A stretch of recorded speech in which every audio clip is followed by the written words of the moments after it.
कुपवाडमध्ये अंदाजित 150 ते 200 किलो गांजा पकडला।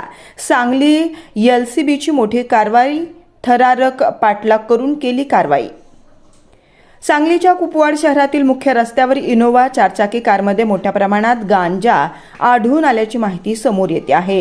तब्बल 150 ते 200 किलो गांजाची वाहतूक करणारी आलिशान चारचाकी कार पोलिसांनी पकडली आहे। सांगलीच्या स्थानिक गुन्हे अन्वेषण पथकाला माहिती मिळाली होती, त्यानुसार सापळा रचून ही मोठी कारवाई करण्यात आली आहे। एलसीबी पथक पाठलाग करताना त्यांनी आलिशान कारमधून गांजा वाहतूक होत असल्याची माहिती MIDC पोलिसांना दिली। MIDC कुपवाड पोलीस ठाण्याचे सहाय्यक पोलीस निरीक्षक आनंदराव घाडगे यांनी तातडीची पावले उचलत कुपवाड शहरातील हनुमाननगर परिसरात गांजा असलेले वाहन पकडलं। या चकमकीमध्ये कुपवाड पोलीस ठाण्याच्या वाहनाचे नुकसान झाले असून सहाय्यक पोलीस निरीक्षक आनंदराव घाडगे यांच्या पायाला दुखापत झाल्यानं ते जखमी झालेत।